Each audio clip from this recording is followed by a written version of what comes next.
Chase, we've been abandoned.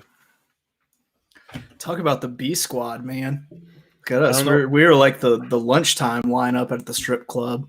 People are more there for the buffet than they are for us. Yeah, I think Mark said he had a what did he have? Like a work thing or something. So I think he's actually in New York. I know he's hanging out with Clamps. And I can't even tell Brian's story because it's so fucking crazy what he was saying that's going on. But shout out to Brian. Make sure you guys, wish him well.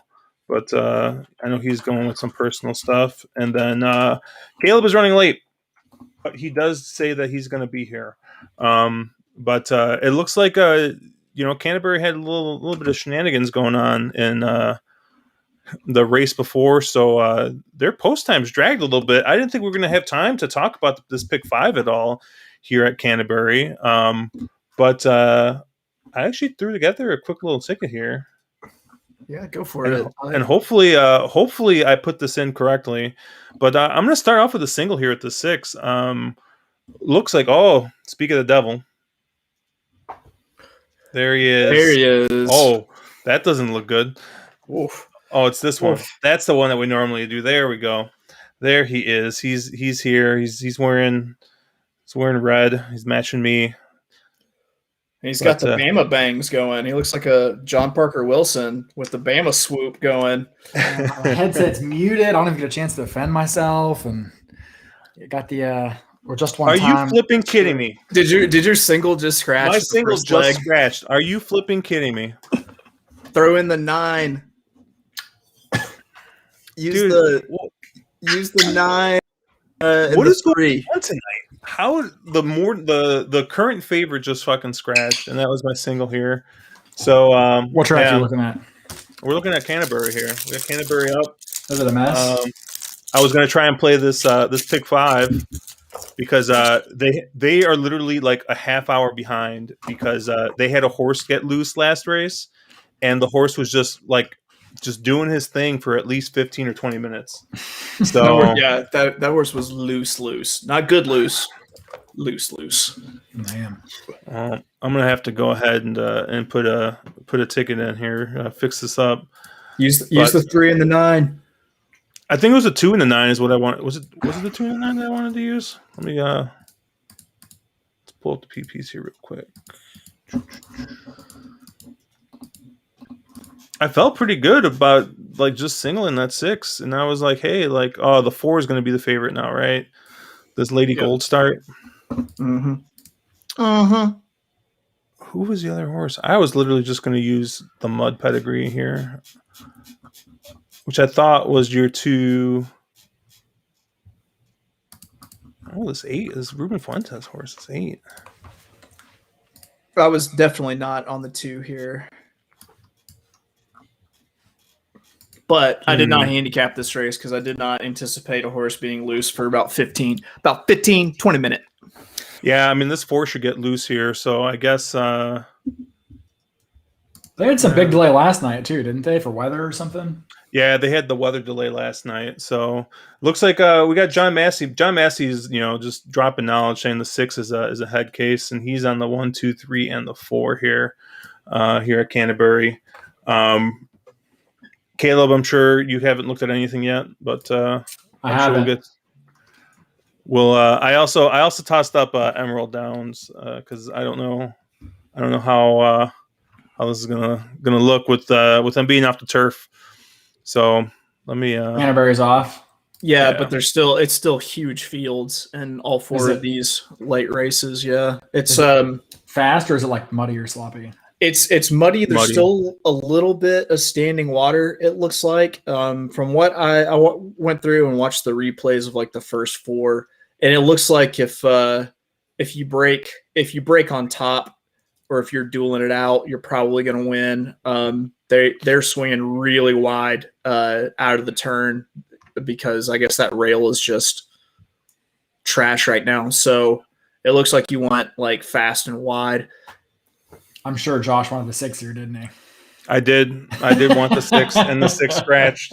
Yep, and the 6 scratched. Oh shit, they're not loading. They're giving me time. Thank you, Canterbury.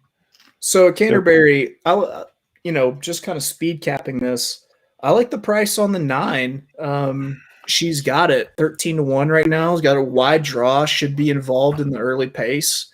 Hopefully has a little bit in the tank to kick wide late. Well,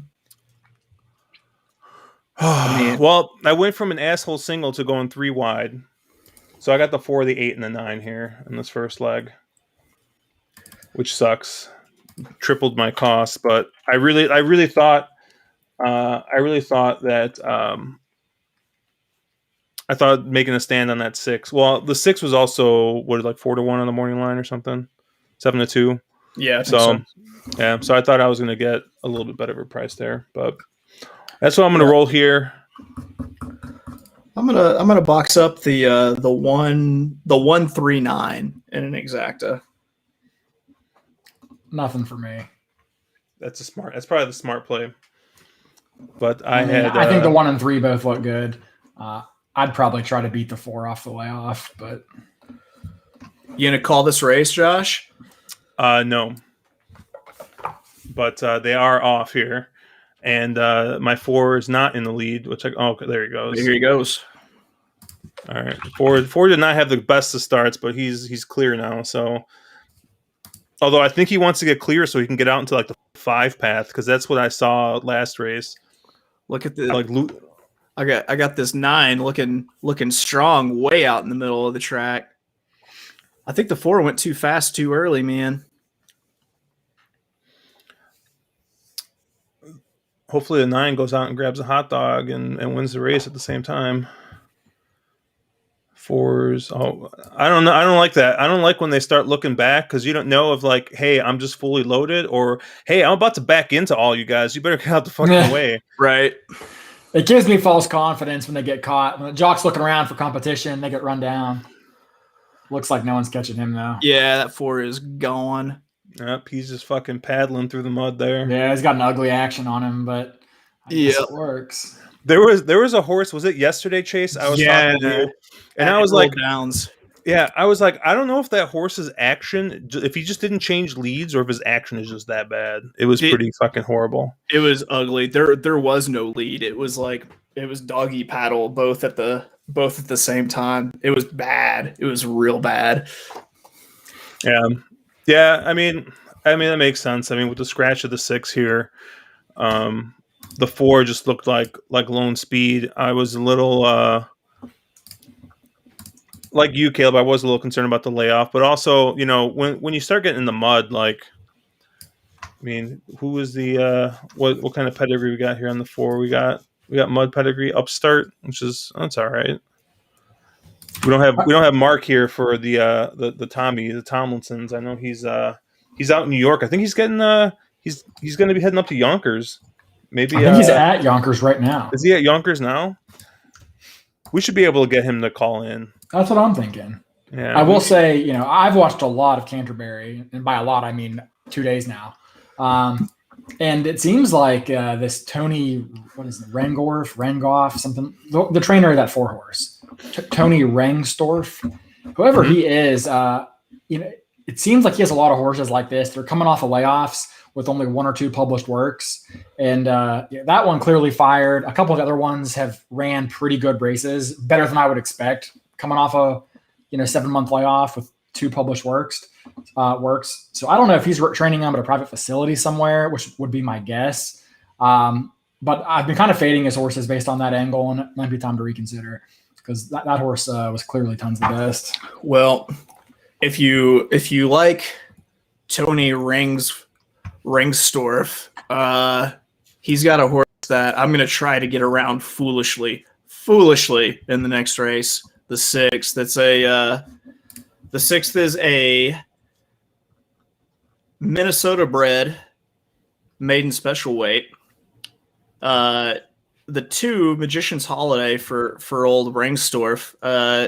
Last ran April 17th at Keeneland. Granted, at huge odds, but flash speed, which is pretty good, as we've seen. Figure-wise, kind of towers.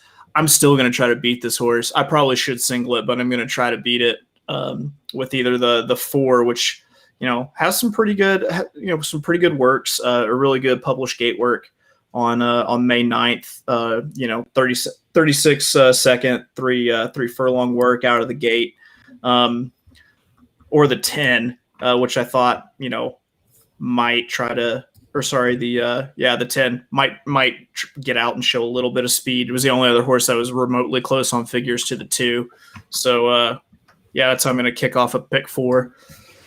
Yeah, and there's something like with these meets that are just like starting off fresh. I tend to notice, and maybe this is just like been the past couple of meets where I've actually like paid attention to this, but if you got a horse, the meet's brand new, and the horse is like got like a published work or 2 on the surface, and their bullet works, sometimes those horses are just like going to come in and they're just going to fire fresh because hey, maybe they just like the surface. I know in Sam Houston that first week, there were probably about 3 or 4 nice winners I was able to pick off just because they had been at Sam Houston and they just fired a bullet work. And like, there was really nothing else on the form that said like, hey, this horse is just going to fire. But the horse fired and the other horses didn't. So I think it's just important to know like, hey, the horses that have been working at Canterbury already have a run over the surface. So something to keep in mind. I did use a 10. You get Ruben Fuentes aboard, who has been riding pretty good so far to start the meet. So I went ahead. I took a chance with the 10. I did use the 2 here still, but I also used the 1, the Fawner shipper, the shipper from the Fawn, with your boy Alex Canchari aboard here, Chase. So I'm going to do 1 through 10 here. Great decisions on off tracks. I've found it just seems like he's always doing smart things on off tracks. Well, speaking of smart things, I did want to talk about how did everyone's Preakness weekend go?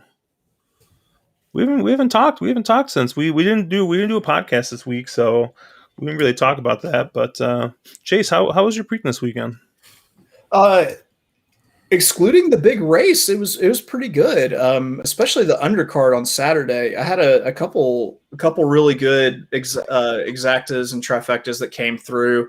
I managed to hit on Fire Crow in that 5 furlong sprint.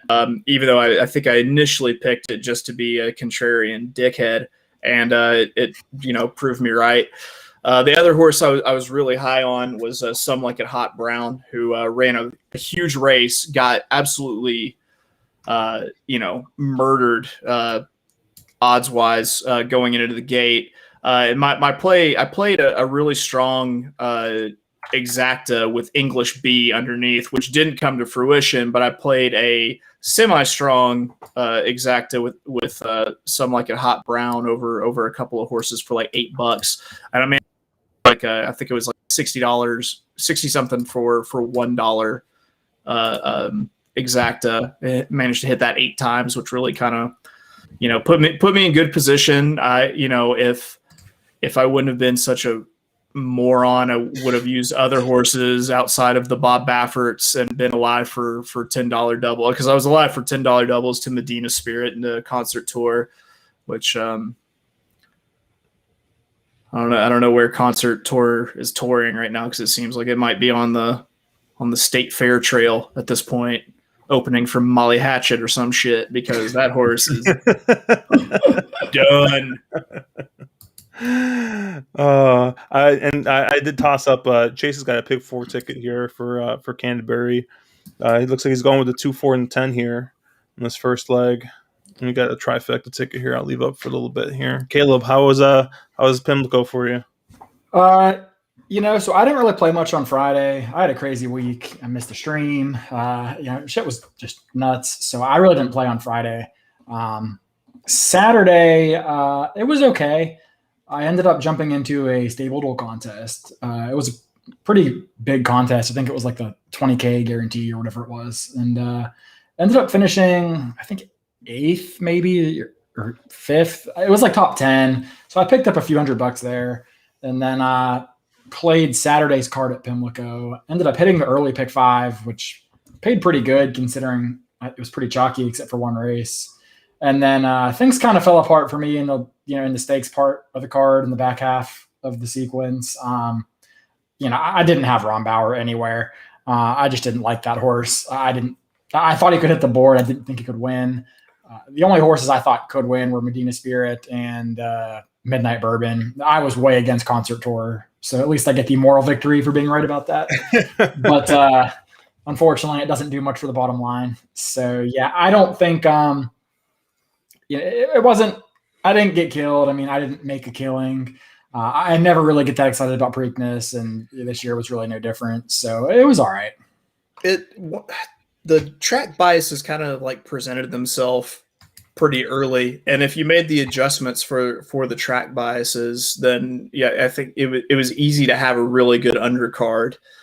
Even if you didn't like the Baffert horses, I could completely understand being on Medina Spirit, even in hindsight, given how the track was playing, because it was very inside speed favoring, where it looked like if you hit the rail on the lead, you were going to have a pretty easy trip all the way around. And so Medina Spirit really didn't have any excuses, because the way the track was set up really played pretty easily for Medina Spirit. I have to give Blackjack some shit on tomorrow's stream, because he was all about Concert Tour, and I said I liked France Go to Ina, and France Go to Ina actually finished like 4 or 5 spots or 2 or 3 spots in front of Concert Tour, because he sucked. Did Concert Tour beat anybody? Ram. He beat Ram. Okay. So didn't get last. No, didn't get last. I want to say he was like 8th. He beat like 2 horses. How impressive did Rombauer look? Rombauer looked really awesome. Good. Yeah. I could see him being installed as the morning line favorite for the Belmont, the way that he ran at that distance. But you kind of have to see who else is going to be entered. And also, I mean, mile and a half is still just a whole different beast. Yeah, I on Friday I jumped into that $50 stable duel, and I finished second, which paid I think it paid $435. So that was a nice start. Just like Caleb, I had meetings like all day at work, and I didn't have the forethought to take the day off of work, so I was kind of just like stuck, kind of half paying attention and half like not playing. I did jump in that Pimlico Express Bet contest too, which I've pretty much been playing every week. They're like $50. $20 goes to $20 goes to like the prize pool, and then $30 goes to the your live bankroll. I think for Black Eyed Susan weekend it was $100, so it was $6 win place. I ended up with my bets, but I was out of the money. But I pretty much I made up pretty much the rest of my bankroll with my win at Stable Duel, and gave me some money to fire at on Preakness Day. And then I just like came out firing Preakness Day. I ended up hitting the double for like $10 that first race, which was what was that fraud Hosier, right? That was the Hosier race. Oh yeah, yes, yeah. That was a easy trifecta to have, or sorry, exacta to have, and it paid really well. Yeah, I had $10 to win on the eventual winner. I already forgot who it was. That was the one horse. It was the King, the Jamie Ness horse, the King Cheek. Thank you. And then I had the $10 double, and then I had a couple of races. I kind of just sat out and didn't jump back in until race 5 again. And once again, I hit the double. I hit the double for like $25 in race 5, and I was like, "Oh, this is going to be a piece of cake." And did not hit a wager the rest of the weekend. So it was all downhill from there. But outside of I had like a gap between like the King Cheek Hosier or Hosier, however you pronounce it. I don't know. Race where like it went, I was just barely missed. That horse. That photo, the photo on Oh, I know what Preakness you're Day. talking about. Yeah. Oh my god, I still don't believe that horse lost. You can show me all the photos you want. That 12 did not lose that race, and I would have nailed I would have had the trifecta. I would have had the exacta. I would have had that. At like I don't know, great odds. Had that win place, would have hammered that too. I'm taking a look here at Emerald Downs real quick because I see a vulnerable favorite here in the 6, Rocket Power. Not a fan of. You didn't watch any Cartoon Network as a kid, man? That's what it was, right? Cartoon Network? Or was it Nickelodeon? Rocket Power? Was that that thing was Nickelodeon? That was like the skateboarding kids, right? Yeah. I think that's a little bit before. It's a little after my time. Yeah, I forget that you're like 9 years younger than us sometimes. Oh man, yeah. Are you talking about Pistol Power? Pistol Power At Emerald Downs? No, what race are they on? Race 1. Oh, I thought you said race 6. I'm sorry. I said the 6 is a vulnerable favorite here. I think.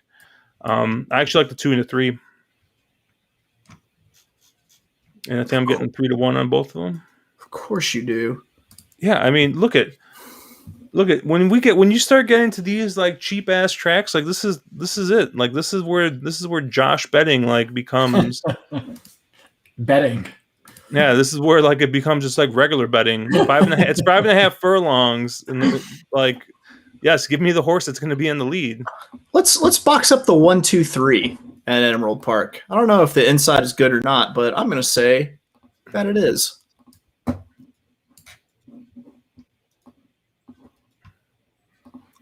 Oh man, some of these Canterbury races are special. Dude, yeah, they are. Well, what's funny is like the worst part about that 6 scratching in that first race was I was just like, I don't want to fucking handicap 6 of these shitty horses. I'm just going to take the 6. Fuck it. And then it scratches, and so I had to actually handicap the other 8 horses. Yeah. They're not letting you get away with shit, man. Making you work. Not. No, John Massey says the 3's not making the lead at Emerald. Road Warrior said he was at he just got home from Belmont. How is everybody? How was Belmont, my friend? How was I know you've been like just like pounding the drum to let you in. So hopefully you had a good. I think it's the first. Is it the first day you've been there, Road Warrior? I don't remember if you went last week or not. So I wonder if Road Warrior ever thought that a Brown Clement trifecta at Belmont would ever pay $104 like it did in the finale today. Man, they're taking their sweet ass time loading. It's freaking 6 horses. How long does it take to load 6 horses? Well, if you do it with care, it takes a while, man. Oh, that was only the 5th horse. You got to treat them like eggs. They're fragile. Rocket Power, the show cartoon about skateboarding youth, apparently, according to Young and Caleb. John Massey's on the 4 here at Emerald.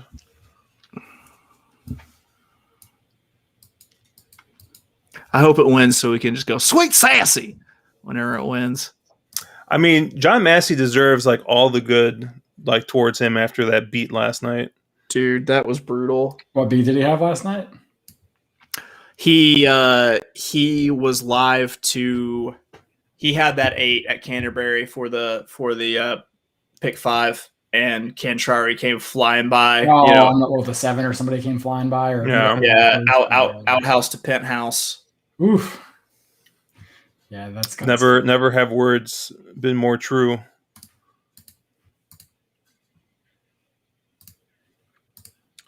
Like on the plus side, this 6 does look not good. Oh yeah, that's 6 is done.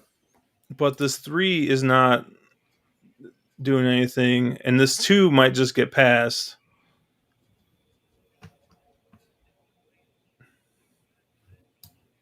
Oh, there goes the 5.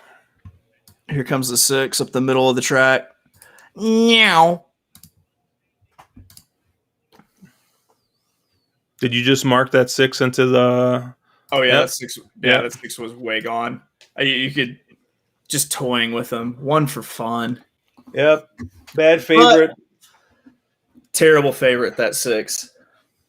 It didn't have to do with how he ran, but really just how he carries himself. Just a terrible example for all the young horses out there. So Road Warrior says that he got killed on the bets. Played Clement Motion instead of Clement Chad. And if Clement holds on in the 8th, he would have won tons of money, but Atris had to catch us. Atris, sorry. So I got a Road Warrior, man. Was Ghoul about to just absolutely run away with the 8th before he got shut off and checked? Because that horse looked like it had tons of run. I watched the race. I thought might have been the worst favorite on the card for that horse to go off at whatever he was, like 2-1 or 5-2 or something. But I also needed him to actually do something. Not that Ghoul, I think went off at 3-1. That's terrible for that horse. I mean, that's a terrible price. We watched before we got on the stream. Josh and I watched the replay, the pan and the head on, and that horse was getting ready to absolutely crush, and just I think it was the 6, just completely just came over and shut it off, and it wasn't worth the objection because, well, I mean, the 6 finished 4th. Like I don't know where they were gonna. I think it would have just moved it up one spot. I'm laughing because I'm looking at Discord, and Brian just asked if Mark is having dinner with Yarmer Yager.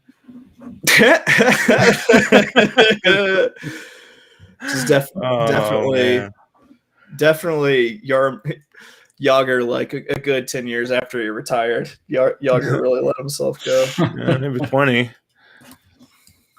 So they're taking it to the aisles for all you hockey fans out there. I really think so. I'm trying to get around this 2 at Canterbury, because it's 3-5. I feel like it's no matter what happens, it's still a 5.5 furlong Minnesota bred maiden special weight, so something could happen. So I'm trying to get around it with the 410 and the pick 4. So what I'm going to try to do is at least try to make some money with this 2 to make amends for using more than the 2 in the pick 4. And the exacta payouts to the 3, the 4, and the 11 are excellent. So I'm, in addition to my trifecta, I'm probably going to go ahead and try to hit the exacta 2 over 3, 4, or 11. Ever get am wager to load, I'm going to play something here. We am wagering. All right. Yeah, I don't think this dude can lose, but that's not a very creative opinion when he's 3-5. I mean, it made its first career start at Keeneland, so they had to think something of the Minnesota bred, but it was also bet as you would expect a Minnesota bred to be bet at Keeneland, which I think it went off at like 30-something to 1. I think it gave some people a thrill, at least like close to the first call.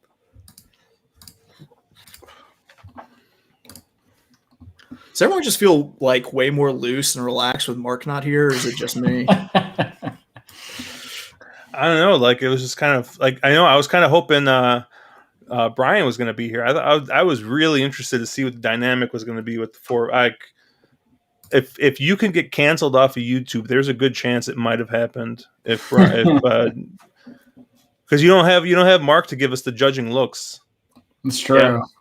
Brian's he like leans in the chair. He's got that weird leans in the chair and he just goes like this. Yeah, yeah.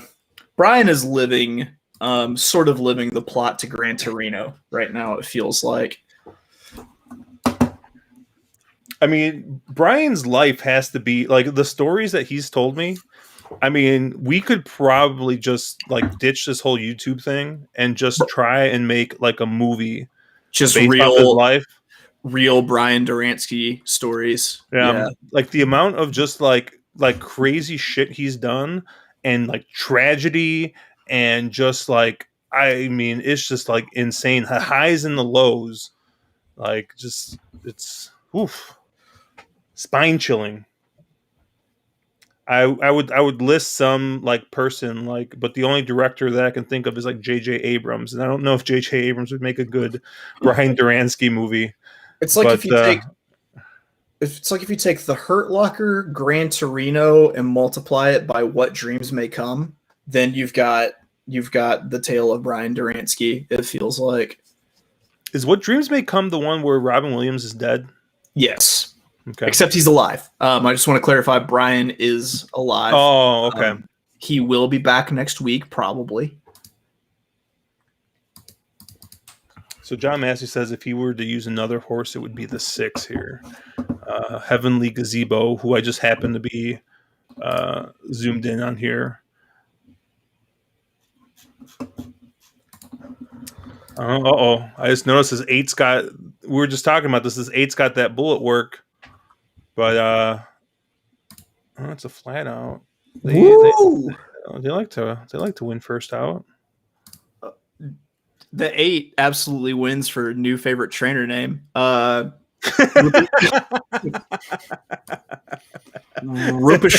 Rampadarat. I think I actually pronounced that correctly. That's like Rupeshwar Rampadarat. Yeah. I am not a I'm not an expert on what I believe is the Hindi, but I believe that's correct. I'm going to play a 2-5 exacta here. They're paying a lot more than it should, so I'm going to throw something at it. 2-5 exacta. It's such a big field that there's actually a ton of value if you're not going to use the 7 underneath here. Yeah, if you concede the 2 as your winner, I mean, which it's pretty likely. Yeah, you still get great prices on anybody that runs underneath. I mean, even to the chalk. I've got the 410 in the pick 4, so it makes sense for me to just go ahead and concede the 2 as the winner here, since I like low key bought this race. I mean, as much as you can buy a 12-horse race with 3 horses, but yeah, if you concede that the 2 is definitely going to win, this is like slam exacta territory. Like, throw together a $10 exacta, and if you use the 3, you're looking at $290, 4 $350, the 11 $240, the 10 $210. Yep, I'm still live in my pick 5 here. I got the 1, the 2, and the 10. So I'm gonna be rolling with that. Caleb, what do you have here? So I played 2 tickets. I singled the 2 on both of them, so that's really all that matters for right now. I also played a 2-5 exacta, but kind of the main difference is in the next race on one ticket I spread pretty deep, and on a separate ticket I singled the 3. Next race. You played a pick 5? Pick 4. I didn't get the pick 5 in time. So they didn't get your low takeout money before they got your high. No, it goes straight to the high takeout. Yeah. Well, what was your quote yesterday? It's like Canterbury knew that you were going to be out like 1 on all of these on the low takeout wagers, and you're too much of a DJ not to play back the 23%. They know. They lure you in with a 10%, pick 5, and then when I miss leg 1, they know I'm firing back that pick 4.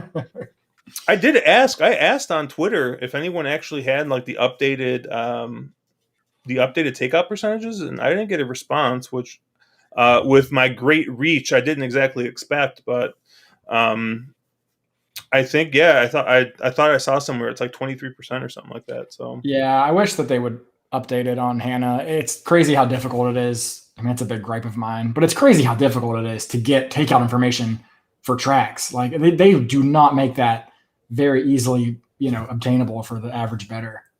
And it's not just Canterbury. I mean, it's any track. No, that's pretty ridiculous, right? Because like when you go to like a poker table, for example, right? If you go to a poker room, you can find out what the rake is pretty easily, and they'll tell you, oh, it's whatever. We take out $5, a maximum of $5 or whatever, up to whatever. And I haven't played live poker, in case you didn't notice that, but I know that's how they do it. It's like they usually have a cap on the rake, and then they take so much out of the pot. It's the same thing like when you're playing online poker, you're playing tournaments, right? You look, they tell you what the vig is, right? It's 2 plus 20. The vig is 10%, right? It's a $2 tournament plus 20 cents.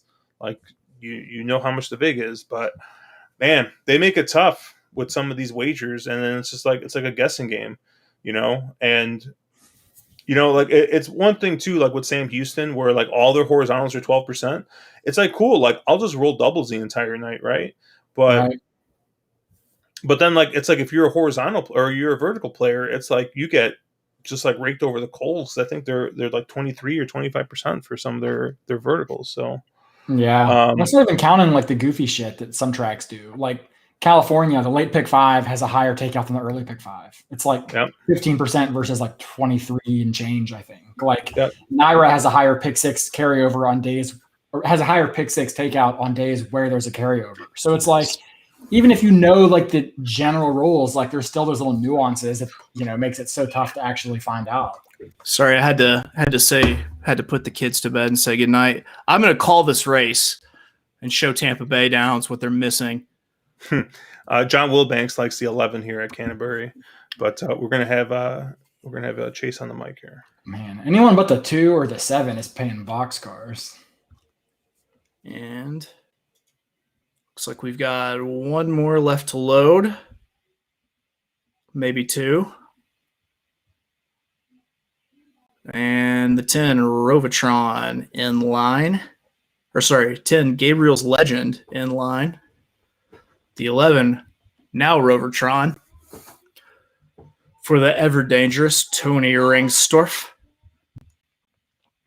And last but not least, the 12, Pass the Cat. They are all in line for this Minnesota bred maiden special weight. And they are off. And the 3, Modric, springs to the lead, first timer for Cesar Ordaz on the mount. And he looks like he's quickly followed by Magician's Holiday with Holding Tight, the 4, right outside of him. The 11 running in the outside path, Rovertron. And the 2 breaks loose and shakes loose to the lead, takes the turn, and is running like a 1 to 2 shot should. They went a quick 21.76 opening quarter, and they are hitting the stretch with Magician's Holiday on top, followed very tightly by the 4, Holding Tight, with the 11 to his outside. And here comes the 6 up the rail, Heavenly Gazebo, making a move. It looks like he's going to get into second.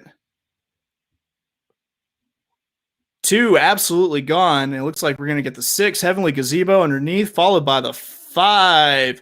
It was the Devil's Idea, and it looks tight. Robotron in a photo to wrap up the Superfecta. How's that? How'd I do? How's that? Let's take a look. I'll wait for John Massey to say something here. I needed the 5 to get up for second. I thought I had it for a hot second. Yeah, I thought I was rooting for your 5 there. Yeah, I needed Dances with Wolves to get outside a little more, but man, if that 4 would have held on, I had the exacta in the would have had the exacta in the try. Oh, Stephen Fox says you're the next Beamy. I like to think that I was the Beamy before the Beamy, but whatever. That's not true at all. Let me see the replay. Yeah, that 2 absolutely handled business. It ran. I was dumb. I should have singled this horse. 100% should have singled. And then I got cute and tried to make money out of it to pay my penance for not singling it, and then didn't get any of what I needed underneath. So I'm just dumb on 2 accounts. Gets you coming and going. Yep.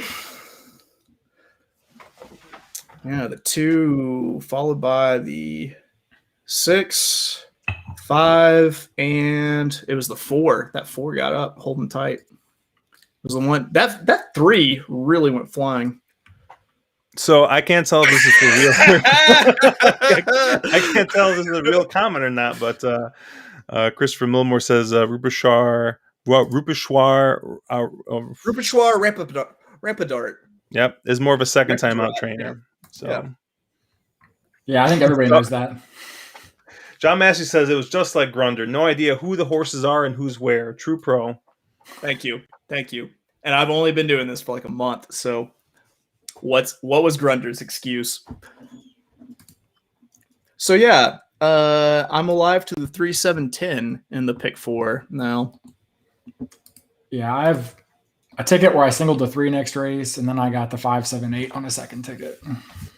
I don't have the 3 anywhere, so I'm kind of worried because you didn't play the obvious speed horse.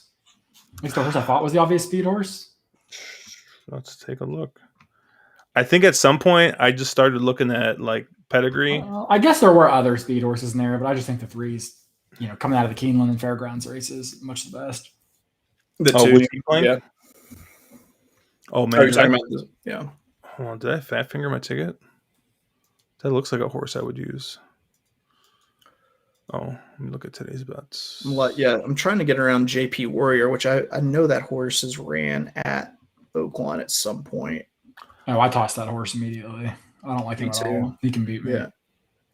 I used the 5 Mischievous Mo, and I have the him 8, on the ticket. I have both of them on the ticket. Graphite. So those are my two picks here, and I think it was mostly based off of just mud form. I mean, I honestly, like, once again, this was just like there were just a ton of horses in this race, and I just didn't. Oh, there's an objection. Who's the objection on? Did it happen at the gate? Yeah, it's not on the 2. I mean, I didn't see anything. But if I could find a way to get the 6 taken down, that'd be nice. Oh, that would be hot shit for you. That's for certain. That would be real hot shit. It looks like John Massey's got the 7 and the 10 in the pick 5 coming up. I would just love to know who made the morning line and thought this horse would be 5-2.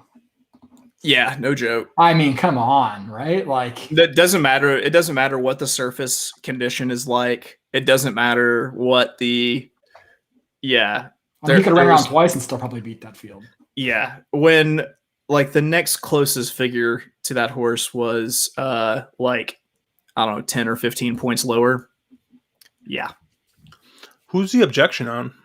I've watched them break 3 times and I still can't see anything that somebody would object to. Yeah, I have it muted, so I haven't listened to it.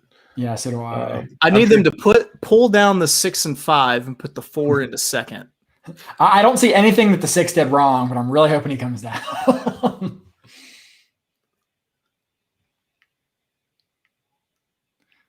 I mean, I guess they kind of bunch up a little bit on the 4 out of the gate, maybe.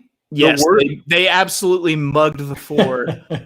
Put everyone worst part about it, the 2-4. The worst part about it is, like, you look at all of the horses, right, and they all like have a little bit of rubbing, except for the 6 that got second. I know. Literally has the cleanest break. All the horses just like get away from him, so there's not even a chance that your 6 is going to come down. Like the only horse in the whole field that may have got away clean besides the 3. Oh man! I mean, that feels like a pretty frivolous foul. It's official. Hey, it's a $72 try. So in that race, not worth a shit now.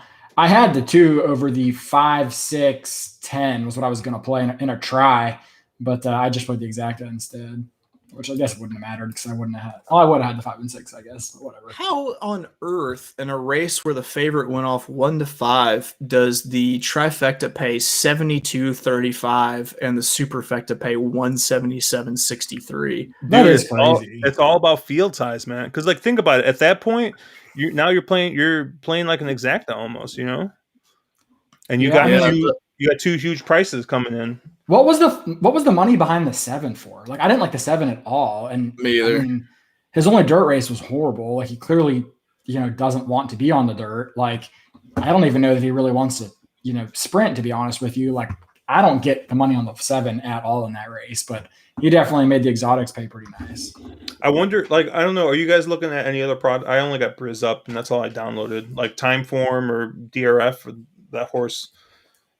Because that, like, sometimes I swear, like, I always look at a horse, I'm like, why the fuck is this horse taking all the money? And then you look, and it's just got like a big buyer, and it just like doesn't match up with Briz. So I wonder if like that horse has just got like a.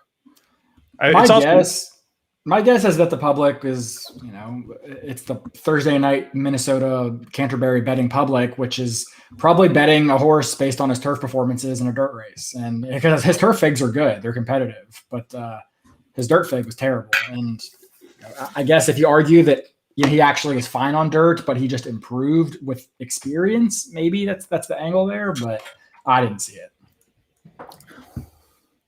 Man, that was like Prince playing basketball against Charlie Murphy. Like it was just game blouses as soon as he hit the turn. I'm sure he made them pancakes after, encouraged them to purify themselves in the waters of Lake Minnetonka. You're really just trying to stretch this Minnesota joke, right? Yes, I am. I jump at any chance to make a Chappelle show Prince reference. By the way, R.I.P. Paul Mooney. We miss you every day. I'll drink to that. What are you drinking, Josh? So I started with Aberfeldy 12, which I picked up at Costco for like $35. It's actually pretty good for that price. So, but I switched over to Aberlour 12, which is kind of my go-to when I'm feeling Scotch tonight. Scotch. Yeah, nice. Yeah. I was looking, and I just really wanted to open that Aberfeldy bottle, and then I just kind of felt weird, like starting with Scotch and then going over to bourbon. So I just grabbed another Scotch. Chase is drinking. He's got some M Lights over there. Miller Lights in my big ass fans koozie. Oh, nice. Mm-hmm. I'm rocking some barrel store pick that I ended up buying. You went back to that store and you bought that barrel pick? I was in the neighborhood anyway, and I ended up picking up a bottle. Yeah. What did you end up picking your buddy up? What's that? I'm gonna go tomorrow. This was earlier. This was before. Okay. I knew you said you were gonna go to the store, so I thought. Yeah, I need to get him something tomorrow. I'm probably just gonna get him like a Four Roses single barrel or like an Old Forester 1920 or something like that. Just if he's never had that, that's good. 1920 is good. I mean, I'd like to get him the 1910 is hard to find in Louisiana, so like that might be something he's never had before. Yeah. But that's also like I think that's even technically considered allocated down here, which I don't get because I don't think it's that good. But I'll get him one of those two probably.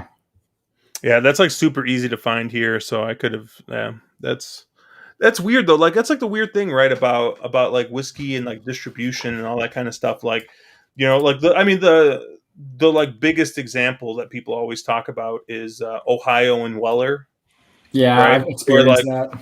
Yeah, we're like in Ohio, you can just like, hey, like if you like, it's not like it's always on the shelves, but it's like if you go in the morning on the day it's delivered, it usually lasts a couple hours. And it's just like unreal, like because like here trying to find a bottle of 107 is just like pulling teeth. Yeah, Texas is the same way when it comes to Weller. Like Special Reserve Weller, it's on the shelves all the time. If you're looking for one of the more rare bottles, it's a little tougher to find. But Weller on the whole is pretty common in Texas. But it's like Louisiana. Like we have Sazerac, Baby Saz and Buffalo Trace like all over the place. And we used to have Eagle Rare all over the place, but that well has dried up clearly. So, we get a lot of Buffalo Trace products down here, though. So we do get a lot of, Sazerac, Buffalo Trace, and every once in a while you'll see a Blanton's pop up. But there's Joe. Actually, I was about to say Joe's actually the guy who sent me a bottle of 107. He was able to find one in Ohio. My boy, Joe. And then we as penance or as repayment, we split a bunch of Sam Houston tickets, and I went on this like huge Sam Houston cold streak. So unfortunately, we weren't able to make the money back. But Good luck to Joe. Joe's got a horse running Sunday at Churchill Downs. Oh, nice. Actually, what's funny is Joe's mentioning going to Kentucky. I hear that actually, trying to get anything in Kentucky now is just like extremely difficult, because now not only do you have, just the locals who, like drinking bourbon, but now it's like people are, people go to visit the Bourbon Trail, and for just some reason they expect that the stores there are different, and that they're just going to have like allocated stuff sitting out, and that's not really the case. Although I do hear that they have like a Heaven Hill bottle that's like super cheap. It's Kentucky only. That's supposed to be really good. If this 7 stays this price at Canterbury in the 7th, that feels like slam territory. People are going all in on, or are pretty hyped up with this 3, another horse that ran at Keeneland. The 7 shipping in from Fairgrounds. Pretty interesting here. Showed a ton of speed last out compared to the rest of the field. Cuts back. I like this 7 quite a bit. I have to point out that that friend of the show over here, Mr. E.M. Schneid, saying no one likes bourbon hunters. Meanwhile, he has a member of On the Wrong Lead flying with, I believe, a case of fresh IPAs, Heady Topper, and I forgot what else he's bringing with him. So, it's funny how what is it? He who lives in glass houses shall throw no stones, or whatever. Well, yeah, because you might miss and break someone's crown peach. That hurts a little bit. That hurts. So someone threw this up in the chat earlier. I'm not sure where I saw it, but apparently Baffert hasn't even had the split sample tested yet. Yeah, apparently he's not. I saw that article on Horse Racing Nation. If you haven't seen it yet, I guess how that works is like the connections have 3 days after getting told they had a positive test to request the split sample to be tested. And then they can choose any one of the accredited labs to get it tested at. But there's no real time limit for when they have to get it tested. I mean, you would think most people who are genuinely innocent would be in a hurry to get the test back and be like, look, I can clear my name. That's like saying I have the murder weapon that somebody else used to kill somebody, but I'm not that worried about finding it, even though I'm on trial for murder. Like, yeah, the only way you're not concerned about that is if you killed that person. So I'm gonna have to say it is super, super shady that they haven't sent it off yet. I don't know if it's like a procedural thing. I mean, I am clueless as to if like there's a procedural thing, but the way he was. He was talking about vindication. It sure sounded like that thing was going to get tested pronto. And part of me that makes me think that that's why NYRA decided to go ahead and do the ban, just like that, because if they are eventually going to send off the sample, there's no way that in hell if the sample comes back before Belmont weekend, right?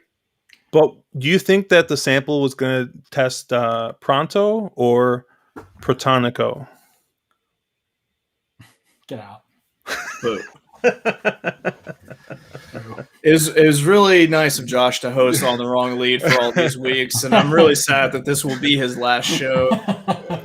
Did you guys not see? Did we talk about this at Churchill? I think was it the week after the Derby, or maybe it was it might have been Preakness weekend, but Tim Gleishaw had this real he came out and he really spoke against Brett Baffert, and he was just I forgot what he said. You can look it up on Twitter, but I just remember being pretty lit up, he was fired up about it. And then he had a horse named Lady Protonico, first time starter, just fucking run off the screen and win at Churchill. And I thought it was kind of funny that the same horse trainer he was talking shit about, he ends up getting this fucking off the screen winner first time out with Progeny. That its sire. But Stuart Guthrie, I did have it up earlier, but I will put it back up. Biddy Duke. Oh man. Yeah. Oh, Happy did she retirement to retire? Biddy Duke.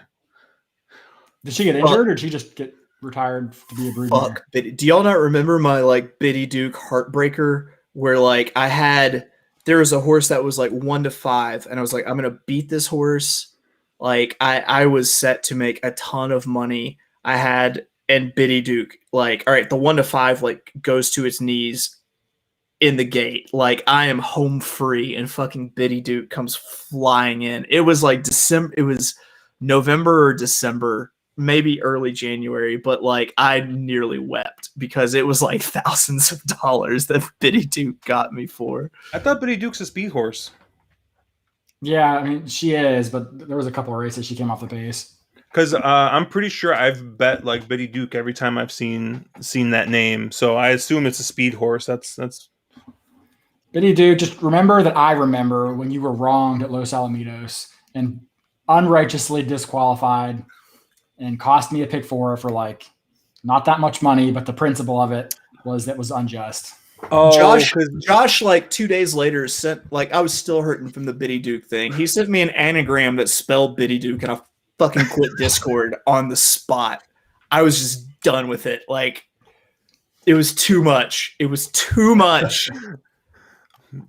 like some like, and I tell Chase this on numerous bases. This is like stuff pops in my head, and I think it's funny. And so then I just like fucking do it, or I send it and not thinking. So what's kind of funny is, I made that video, Chase, the one that was just unlisted and that I thought was funny.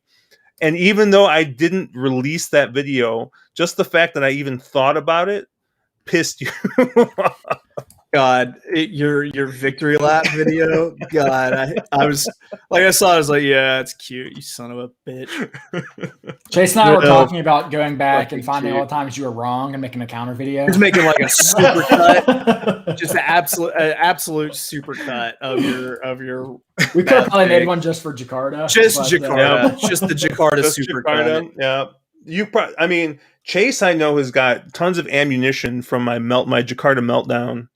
And that was just like the aftershock. I still maintain that you wanted to have an existential crisis because you were like, dude, if Jakarta doesn't win this race, I just fucking quit. And you just wanted to quit racing. It's what it sounds like.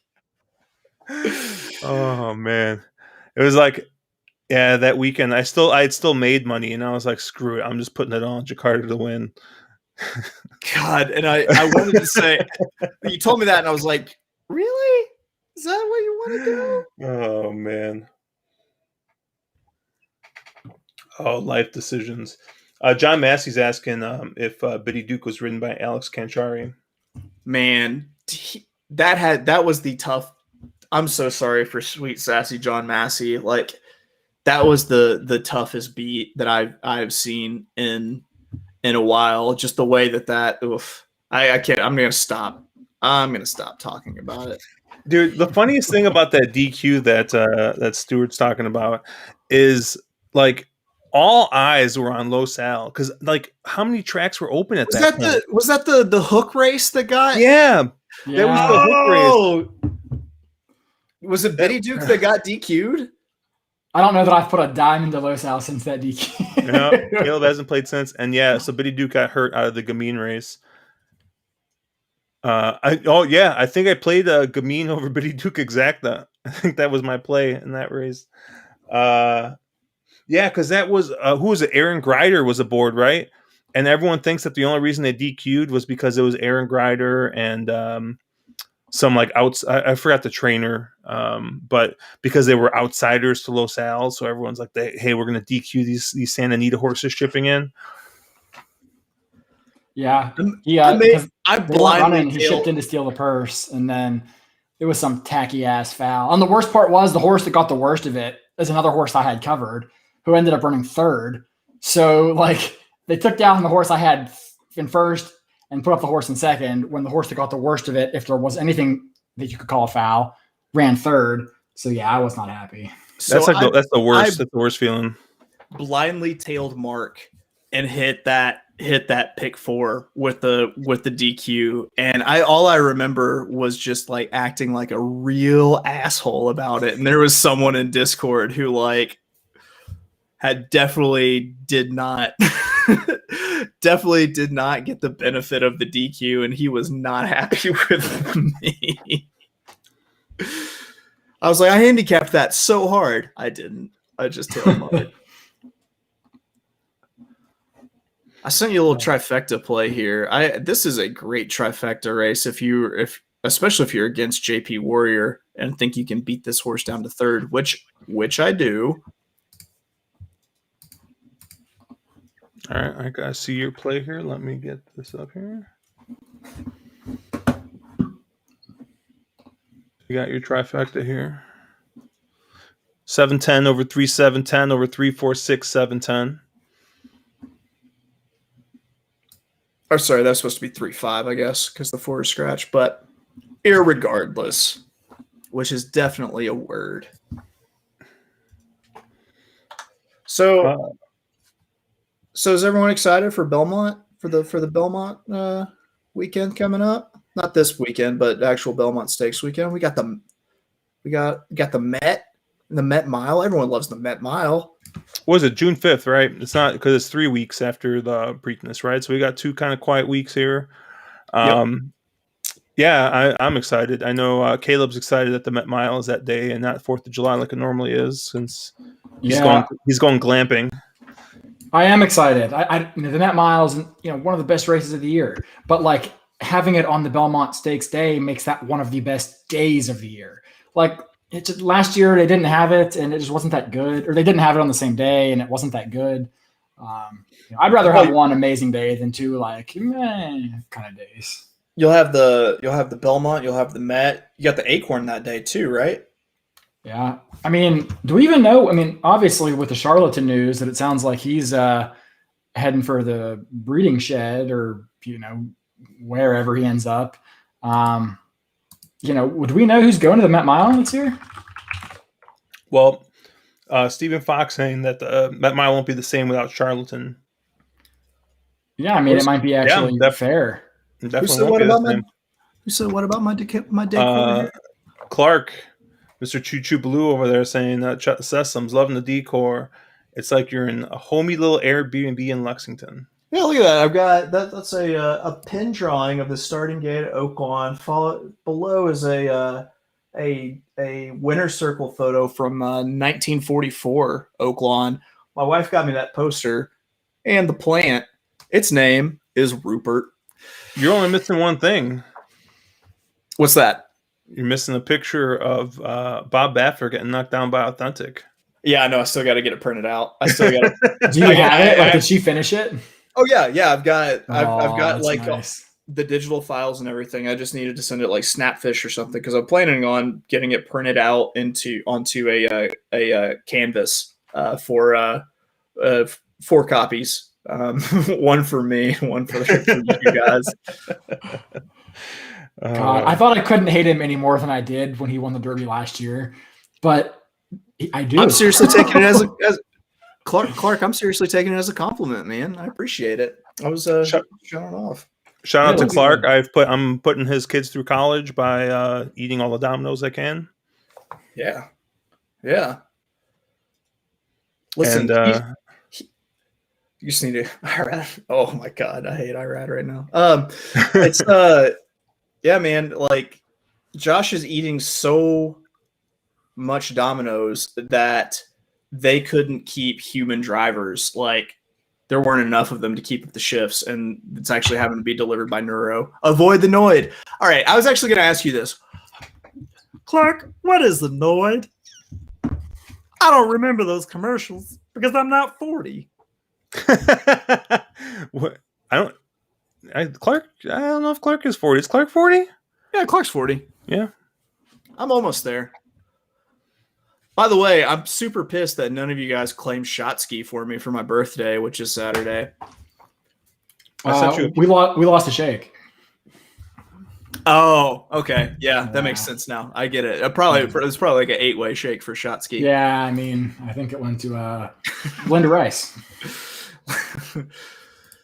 You mean Rendelice? Yes, Rinda Lice. No relation. No relation. So little known fact, Clark actually turned me on. Clark and Interesting. and Fat Fat. That was What good. is- That was You good. said it. That was Yeah, that's true. That's true. I already forgot. interesting Cash's, fact. He touched me on a spiritual level. what's Cash's Twitter?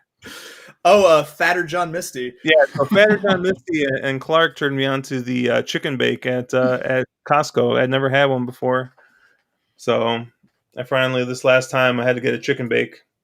What is a Oh, chicken bake?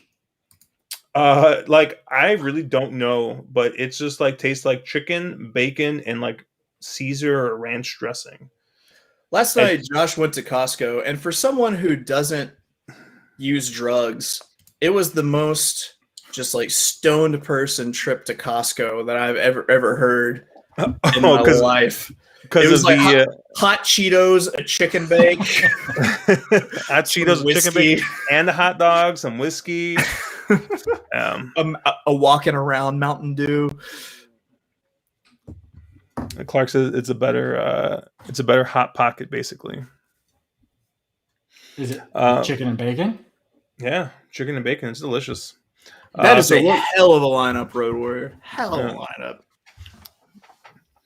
And I know Mr. Polka Dot Taylor is talking about Alabama weekend at the spa.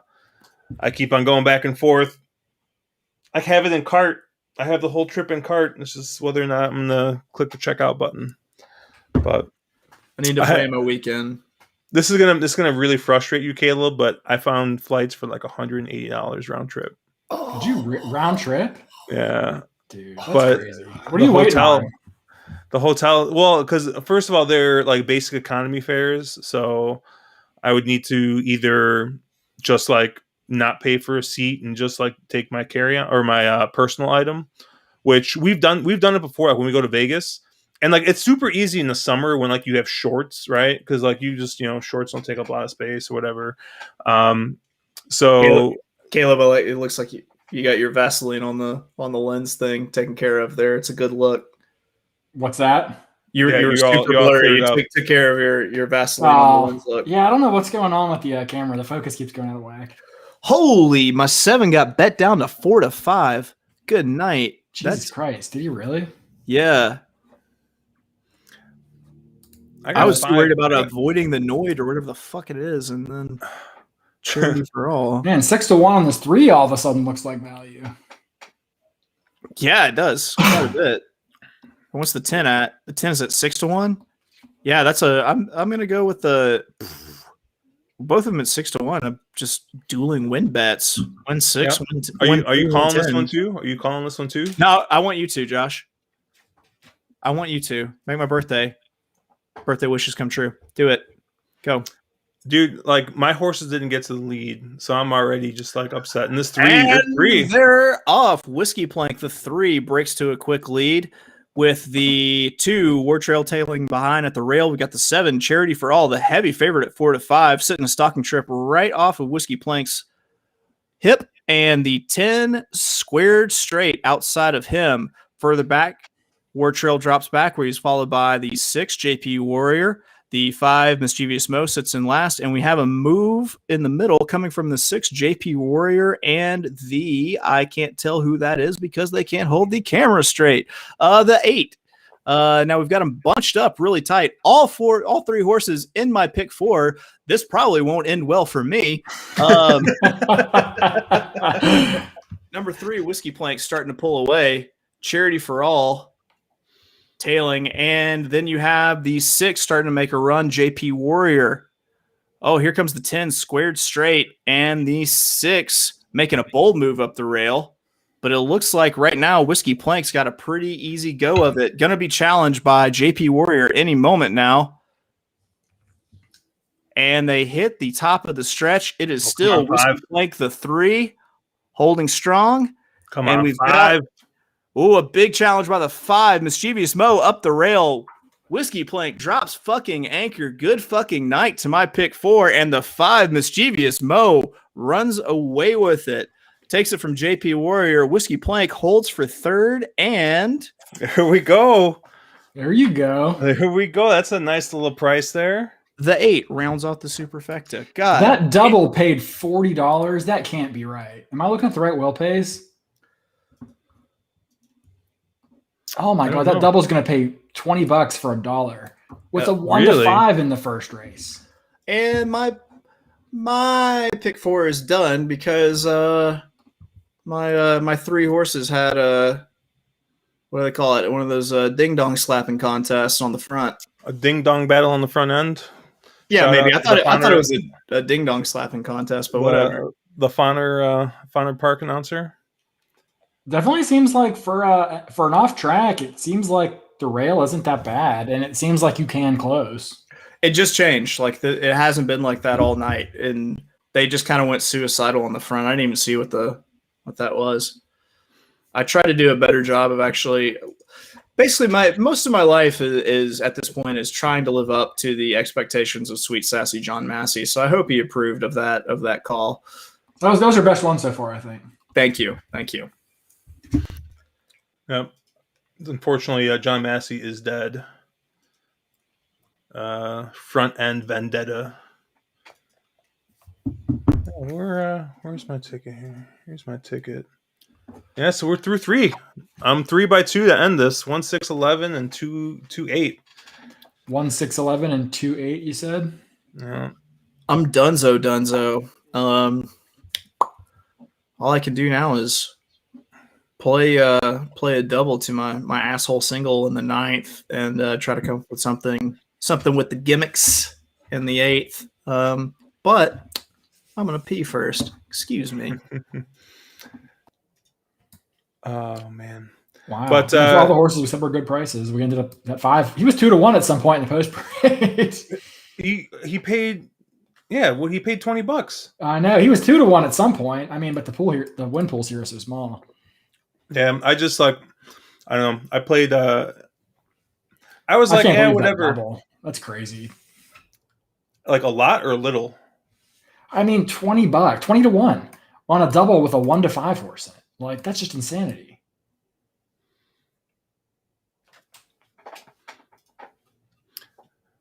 Oh man, let's see.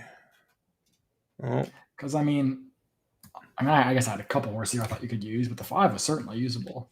Yeah, I mean, like I like the 5 and the 8 just based off of the wet pedigree. Yeah. And I was just trying to get around. Like I was using short prices in those first 2 legs, and so I was just trying to kind of get around some of these pricers here. So yeah, into Mischief and the Slop. He clearly handles the surface 2 back. Horse made a lot of sense. Yeah. So Road Warrior, at flying into Albany, it was like $180 or something. I think United flying into Albany, but it's basic economy, which means you can't pick your seat and you can only bring your like personal item. But I think like it was like $250, $300 somewhere around there, like with everything. I don't think Southwest was that expensive either. But hotels, man. Hotels are something else. I was looking at Malta, and I think it was like $100. It was $169 a night, but it was advanced. So, you know what part of the problem is that like they haven't really announced tickets yet, and like you assume that hey, like I'll be able to get tickets, but at the same time, it's like I don't want to assume, so I want to make sure like my stuff can be like I can get cancellation. And so if you want a cancellation room and you want you got to pay more. So I was looking at like staying in Malta. I was looking at like $190 a night or something like that. And so I was like kind of going back and forth on whether or not I was going to do there. That's weird. Most hotels will give you free cancellation up until like 24 hours ahead of time. I mean, airfare is a little different, but I'm surprised. Yeah. Last time I stayed by the airport. Like literally, it was kind of funny because like I didn't know I'd never fucking been to Albany or whatever or Saratoga, so I fly in and I call an Uber right to get to my hotel. So the Uber picks me up. He pulls out, right? And like the airport's tiny, so like he picks me up. He makes like a turn and he like pulls out to the main street, and then like he makes a right hand turn and then literally like 10 seconds, it's an immediate left, and he's right there. And the Uber driver's just laughing. Because he's like, really? You called an Uber for this? And I'm like, dude, I don't fucking know. Like, this is like, first of all, it's like 10 o'clock at night, 10 or 11 o'clock at night. Second of all, I'm just like, I don't know the area. So he got like, I was like, I tipped him, whatever. Like, the fare was literally like $7 or something. So, what are you eating? Donut hole. Yeah. I miss Saratoga. I haven't been in probably 2 or 3 years, and it's always a good time. But yeah, last time I stayed at, I stayed right there, and I think I paid like $80 a night. It was like super cheap, and like it was like $80 in Ubers both ways. But most places wanted like $200 a night everywhere, so it kind of ended up working out. Usually, I mean, in years past, if you stayed at like Malta or Clifton Park or out of Saratoga Springs, it wasn't that bad. But I guess this year's different.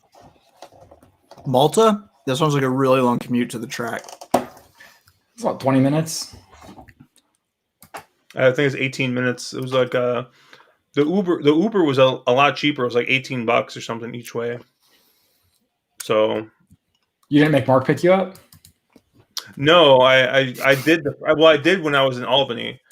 He picked me up once, and then he didn't offer to pick me up after that one time. So, dude, I live here, and I was going to make Mark drive me to the track.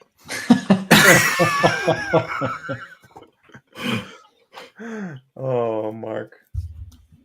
I was thinking about flying in with about 3 Nalgene bottles full of cigars, though. How many cigars did he think we were gonna smoke? Hey, at least he gave you variety, It's true. Didn't smoke a single cigar.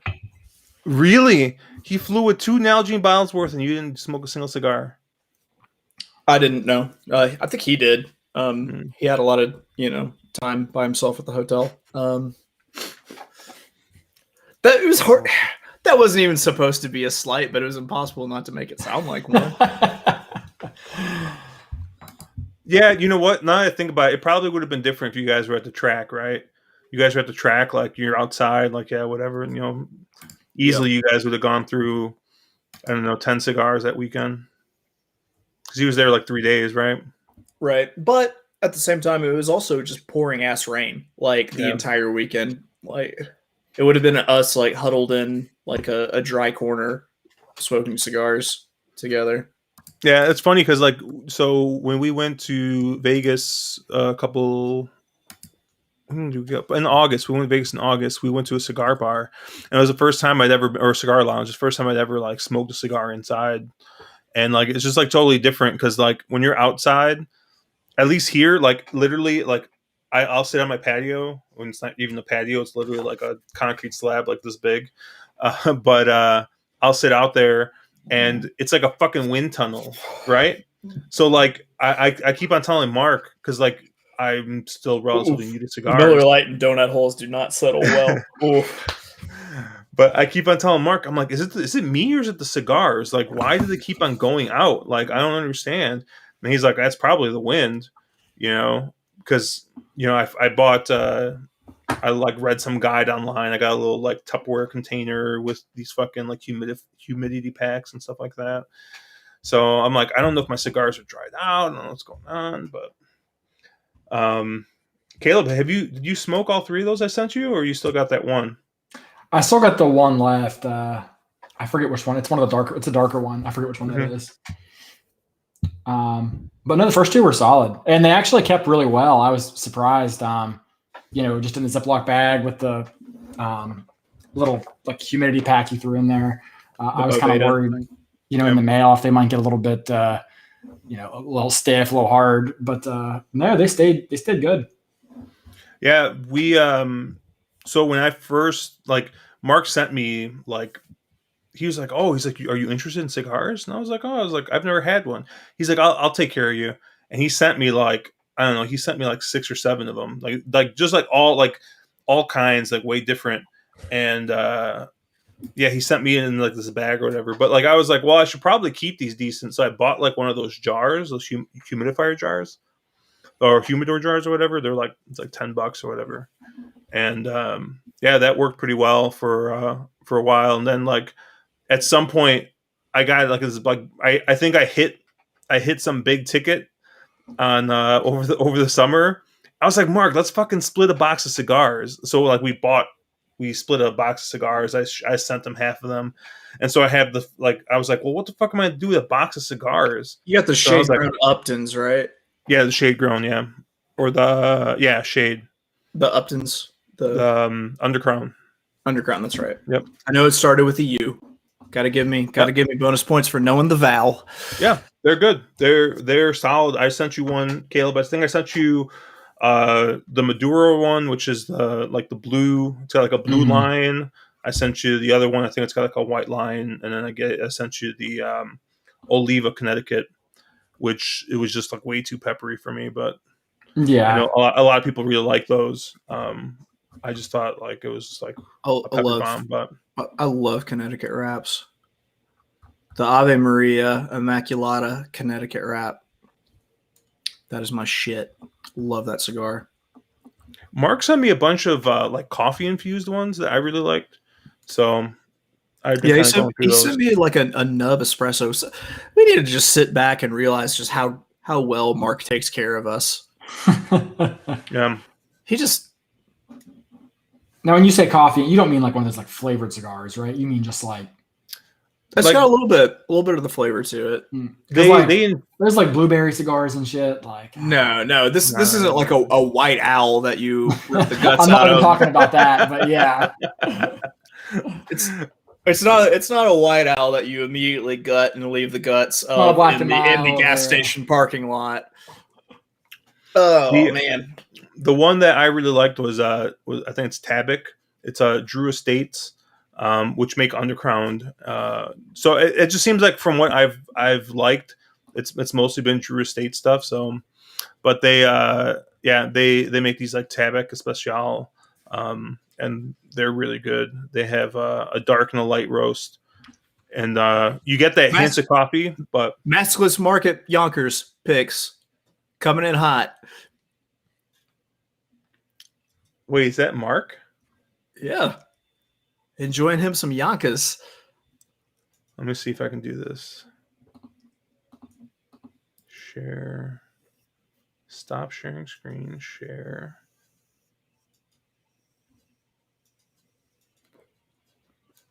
Look at that guy. We got Mark. Look at that guy. Just yonking it up right there. About to watch some high class harness racing. That's right. He's wearing oxymoron. Is that a Lacoste? Is that something? Yeah, look at that. Look at that gator. Look at that gator above his tit. Look at that guy. All right. So who else thinks that this Robertino Diodoro at Canterbury? Who else thinks we can beat this horse? I think we can. I didn't even realize there was one, and I have a pick 4. I mean, yeah, like we can beat it, 6. but hopefully we beat it with the 1 or the 11. I liked the 3, the 4, and the 8. I had the 2, 3, 6, 7. You're still live, right, Caleb? In the pick 4, yeah.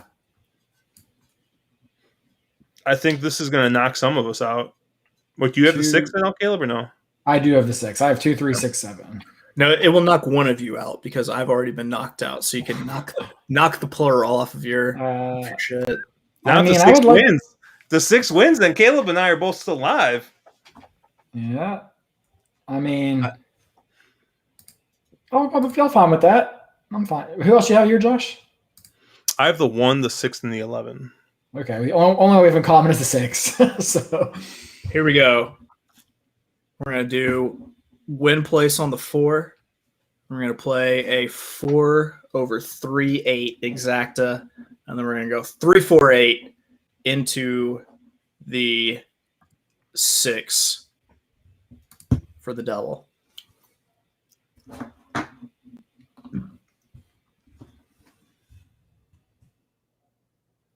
Wow. I'm reading some of these comments from Evil Bob Dole in our private chat, and they are just not nice. About Mark? Yeah. Yeah, I figured. Something about Mark's shoes dirtying up the Saratoga dirt with the same dirt from Yonkers. The premier New York racing establishment. That's all right, dude. Gary's already been to Saratoga, and I know Gary, Mr. Clamps, his shoes, like he's got a special set of Yonkers shoes. And not only that, but we went from Saratoga Thoroughbred to Saratoga Harness one night and hit up the casino. So yeah, I went to that casino at Saratoga. It's one in Albany, right? I mean, it's one in actual Saratoga Springs, right? Yeah. Yeah, I went there once, and I was like so bummed out because they don't have any like real table games. Yeah, it's all electronic. Yeah, I think I might just be like a little bit like 20% boomer or something because I like the real table games. I don't like the like. Oh, I hate the trouble bubble crap. Yeah, oh, dude, I love the the bubble fucking crap. sorry ass dice. I will not. With the anime chick yelling, press the button at you. Oh my god! Push the button. Push the button. Yeah. Now I did play button. I did play electronic craps the other, couple weeks ago, but it's like you actually throw dice. It's just all the betting's electronic. They're called roll to win craps. Yeah, I've seen those. So like, there's actually a dealer, or whatever you want to call him, pit boss, a stick, whatever, like that actually gets the dice, hands you the 6 dice, you actually throw them, but it's like an LED craps table, and you bet with like, you bet on a screen. So like, I don't mind that as much because at least you actually throw the dice, but I still like a regular table better. Was Papa Knight go to Harrah's off of Canal? I did, yeah. Was Papa Knight out there rolling the dice with you? Is that what it was? He was, yeah. Me and the old man were out there throwing them bones. Man, I've made some sad ass walks back from Harrah's to the Omni whenever I've been down there for work. Yeah. I've had some wonderful times at Harrah's, and then I've had times at Harrah's that were less wonderful. And then I've had those, hey, it's free alcohol at Harrah's. Like, I'll just go for like 20 minutes to like get a buzz before I go out for the night. And, I end up with like $300 for like 2 Jack and Cokes, but that yeah. But not only that, it's free alcohol that you can walk away with too, that you can just walk onto the street with. It blows my mind that apparently like free alcohol in casinos is not like a thing everywhere. Like I was really surprised to find that out. It's illegal in Illinois. So really? Before Oaklawn did which they're actually full table games now. Their casino, like you can actually throw bones and they actually are doing cards and not like the digital thing. Before they had that, you would have to go to Tunica, Mississippi, to actually like play table casino games. And it was free alcohol there too. So like whenever I was in like the Indian casinos in Oklahoma, it was a big shock to your system. It's like, yeah, give me a beer. And then they show up and they're like, all right, that's going to be like $5. And it's like, do you take slot machine vouchers? Because I did not plan ahead for this scenario. Dude, I feel you. Free alcohol everywhere. Well, yeah. So, and apparently in New York, there is free alcohol, but there's not at that Saratoga casino, because when they came by with our drinks, they were like, oh, like Gary like just ordered them, right? And so I was like, they must be fucking free because like Gary's just fucking ordering drinks. And they came back and they're like, they're not free here. And so he was like, oh.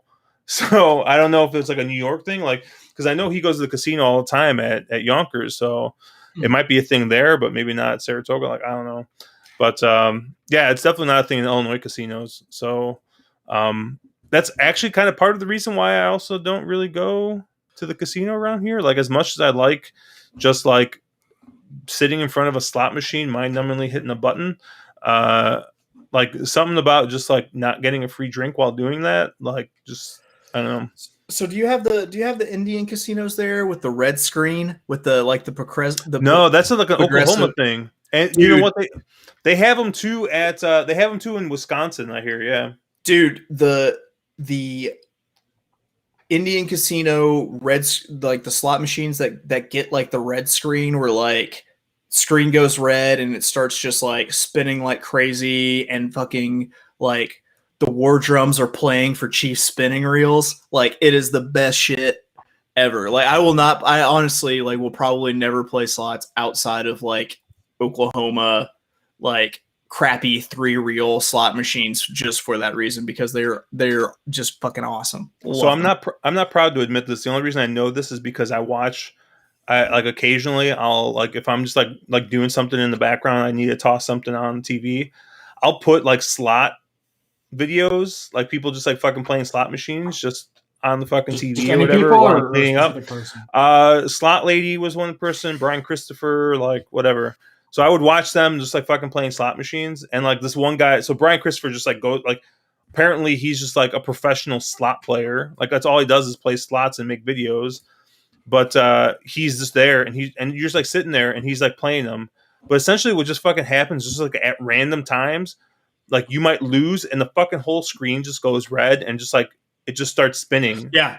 Well, it has to do with the progressive bingo hand. Like everyone who's playing slots, there's like a live bingo card that like every time you press like spin, like a new number is like popping up. And like I don't remember like the particulars of it, but like when like bingo is hit, like as you're rolling, that's like when the red screen goes, and it seriously is just the coolest shit ever. It's probably just the same thing as fucking playing slot machines. I'm sorry, historical racing machines right. in Kentucky. Dude, I'm still fucking salty about Ellis Starr being like, well, if Arlington can't subsist on its own, like, why should it still stay open? Meanwhile, he's out there fucking begging, like, no, everyone needs to sign this petition so horse racing machines stay legal in Kentucky. It's like, motherfucker, you just told me, hey, they need to subsist on their own, except in Kentucky. Like, this has been your On the Wrong Lead Josh Beef segment. If you like, subscribe, press that like button. Speaking of which, how's Arlington look this week, Josh? I actually haven't had a chance to look yet, but I know Chase was actually asking me about the weather, and the weather's looking pretty good. So it was tomorrow. That was all I looked at. Yeah, it rained yesterday it kind of rained for like 2 days straight.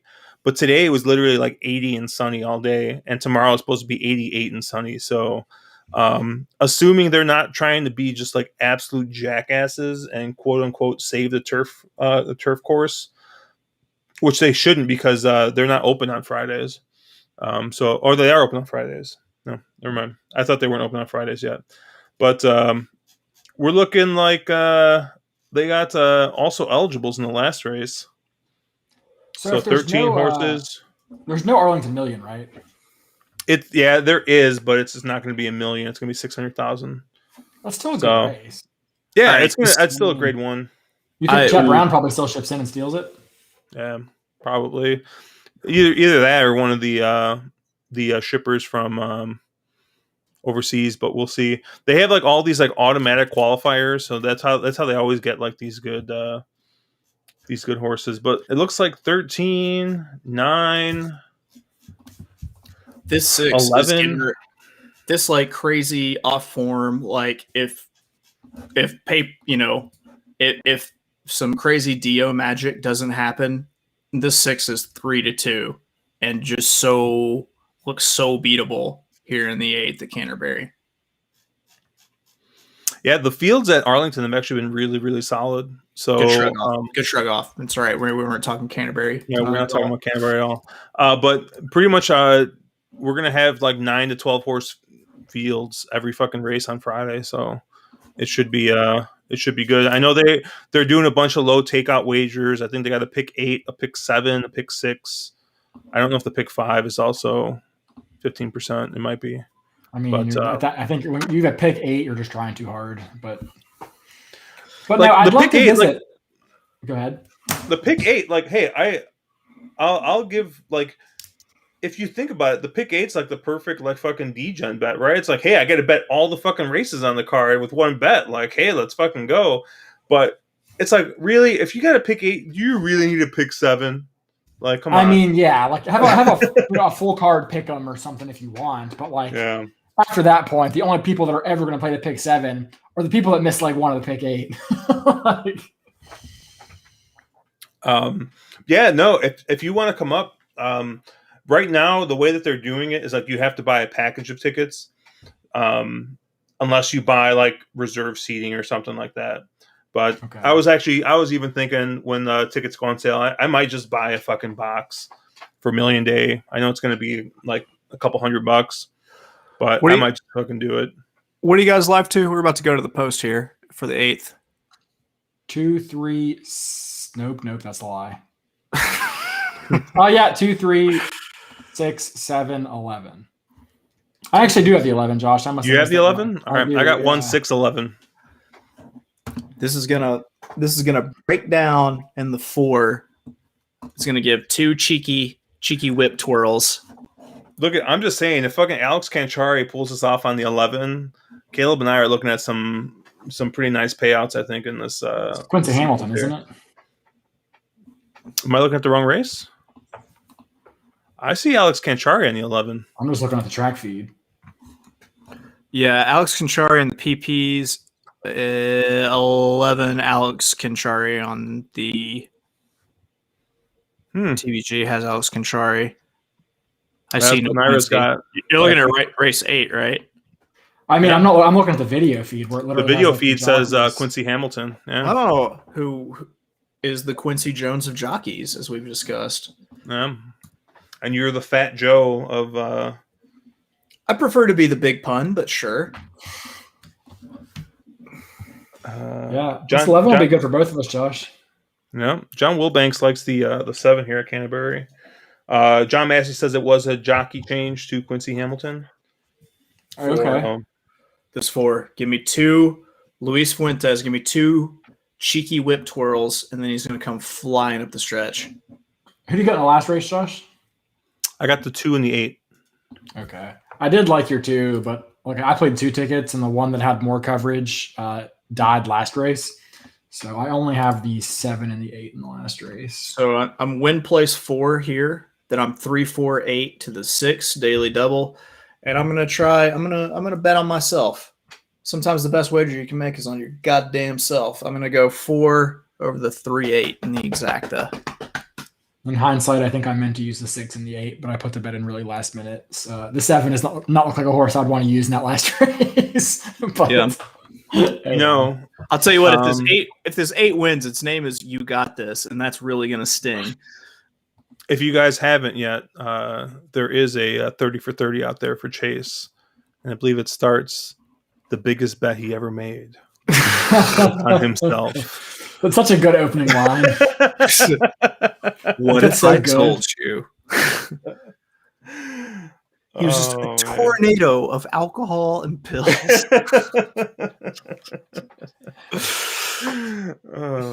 Josh making sure that I never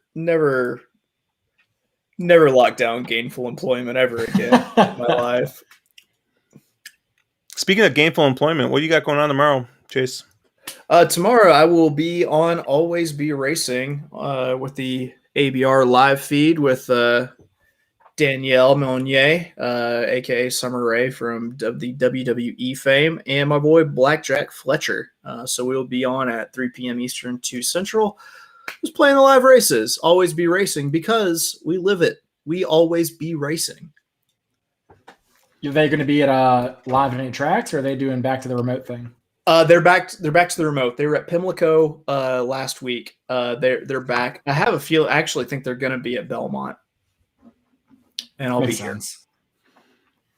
Yeah, I was actually looking at tickets for Belmont, but oddly enough, the tickets weren't the problem, but the flights for some reason. And they're off. Expensive. And it's a clean break. We've got the one Papa's Isla Doll breaking for the lead, sitting outside of him. Sweet Tatum, the heavy favorite for Robertino Diodoro. Frugal Betty, the 5, right behind them. And to the outside, the 7, See You Later. 2, Fables Loves Affair, settles in behind them. And the 11, way outside, Distinct Flirt. It's a pretty quick opening quarter. They went 21.95, and they are hustling.